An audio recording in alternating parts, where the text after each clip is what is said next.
School నుంచి వచ్చారు కదా, స్కౌట్ కోసమేగా వచ్చింది. ఇప్పుడు మీ స్కూల్లో 400 మంది ఉండొచ్చు, 600 మంది ఉండొచ్చు, 200 మంది ఉండొచ్చు, 500 మంది ఉండొచ్చు. కానీ మిమ్మల్ని మాత్రం ఎందుకు సెలెక్ట్ చేశారు? మంచి పిల్లలు బాగుంటారనే మిమ్మల్ని సెలెక్ట్ చేసి ఇక్కడ పంపించింది, అంతేనా?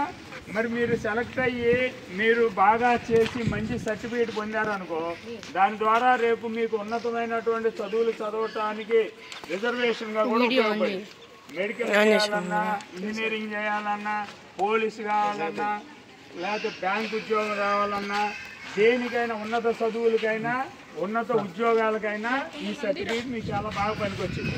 మిమ్మల్ని స్కూల్లో సెలెక్ట్ చేసినటువంటి ఆ స్కౌట్ మాస్టర్స్ కానీ, అట్లాగే మిమ్మల్ని పంపించిన తల్లిదండ్రులు కానీ, స్కూల్ యాజమాన్యం, హెడ్ మాస్టరు, నిర్వహిస్తున్నటువంటి పాఠశాల యాజమాన్యము, అధికారులు అందరి చొరవతో చక్కగా ఇక్కడ మీకు జరుగుతుంది. దీన్ని మీరు సద్వినియోగం చేసుకుంటున్నారా? మరి మిమ్మల్ని సెలెక్ట్ చేసినప్పుడు మీరు అన్ని గమనించాలి. పరిసరాలు, ఇప్పుడు మీరు బాత్రూమ్లకు వెళ్ళారు, వాటర్ పోతుంది, ఏం చేయాలి? ఆపేయాలి. వాటర్ రావటంలా చాలా మంది ట్యాపులు తిప్పేసి వదులుతారు, మోటార్ వేయగానే ఏమైంది? వాటర్ వేస్ట్ అయింది. మరి అలాంటివి మీరు గమనించాలి. మరి కరెంటు ఉచితంగా మనం లేనప్పుడు ఫ్యాన్ లైట్ కానీ, స్విచ్లు ఎట్లా పడితే అట్లా పట్టుకోవడం కానీ, ట్యూబ్ లైట్ లైటింగ్ కానీ చేయొచ్చా? మరి అట్లాంటివన్నీ గమనించడం అనే మిమ్మల్ని కొంతమంది స్పెషల్గా ట్రైన్ అప్ చేస్తున్నారు, మీకు వ్యాయామం చేయించుతున్నారు, ఇక్కడ మంచి ట్రైనింగ్ ఇస్తున్నారు. మరి దీన్ని మీరు సద్వినియోగం చేసుకుంటున్నారా? ఇక్కడే కాదు, చాలా ప్రాంతాల్లో మీరు వెళ్ళినప్పుడు ప్రతి చోట మీరు గమనిస్తూ ఉండాలి. ఇప్పుడు మీ ఇంట్లో ట్యాప్ తిప్పి వదిలేస్తామా? వదిలేం కదా. ఇప్పుడు మీరు రైలు స్టేషన్కి వెళ్ళారు, నీళ్లు పోతున్నాయి, కట్టేయాలి. లేదా బస్ స్టాండ్కి వెళ్ళారు, వాటర్ పోతున్నాయి, కట్టేయాలి. రోడ్ని వెళ్తున్నారు, పబ్లిక్ ట్యాపులు పోతూ ఉంటే ఏం చేయాలి? కట్టేయాలి. ఎక్కడైనా వేస్టేజ్ అనేది కనపడకుండా ఉండటం కోసం మీరు మీలాంటి వాళ్ళని కొంతమందిని తయారు చేస్తూ ఉంటారు, అవునా? మొన్న ఒక స్టోరీ వచ్చింది వాట్సాప్లో. ఒక స్వీడన్ దేశం తెలుసా? స్వీడన్ యూరోప్లో ఉంటుంది. Sweden, Finland, Denmark. స్వీడన్ అంటే ఎడ్యుకేషన్ పరంగా చాలా ఉన్నతమైనటువంటి స్థానంలో ఉన్నటువంటి దేశం. ఆ ఉన్నతమైన స్థానంలో ఉన్న ఫిన్లాండ్ దేశంలో చాలా డిసిప్లిన్గా ఉంటుంది. ఒక రోడ్డు ఖాళీగా ఉందంట, సిగ్నల్ రెడ్ సిగ్నల్ పడింది. మన వాళ్ళు అంటే భారతదేశం నుంచి కానీ ఇతర దేశాల నుంచి వెళ్ళిన వాళ్ళు ఒక ఆయన అంట గబగబా రోడ్డు దాటిపోతున్నాడంట.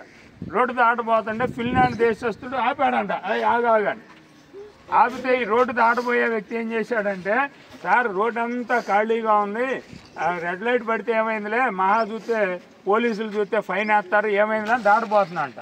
ఆగాగు, పిల్లలు గమనిస్తారు నిన్న అన్నంట. పిల్లలు గమనిస్తే నాకేంటని ఆశ్చర్యపోయాడు.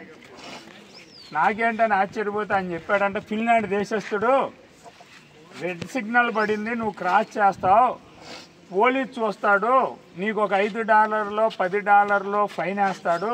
తెలుసా? మనకైతే రూపాయి ఉంటుంది, వేరే దేశాల్లో అయితే ఆ కరెన్సీలు ఉంటాయి. డాలర్ ఉండొచ్చు, రూపాయి ఉండొచ్చు, యూరో ఉండొచ్చు, వాళ్ళ కరెన్సీ వాళ్ళకు ఉంటుంది. వాళ్ళు పిల్లలు చూస్తారు అన్నాడు. పిల్లలు చూస్తే నాకేంటంట, పిల్లలు చూస్తే నీకేంటంటే, కాదు సిగ్నల్ పడి క్రాస్ చేసావు, చేస్తే నీకు ఫైన్ వెళ్తారు. అదేనా క్రాస్ చేసి వెళ్ళటం వలన పిల్లలు చెడిపోతారు.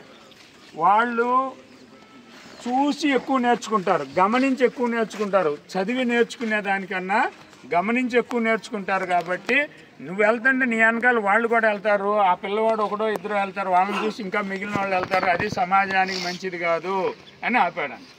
బాగుందా స్టోరీ? కాబట్టి మీరు కూడా మంచి చూస్తారు, చెడు చూస్తారు. ఏమి గ్రహించాలి? మీరు మంచిని గ్రహించాలి.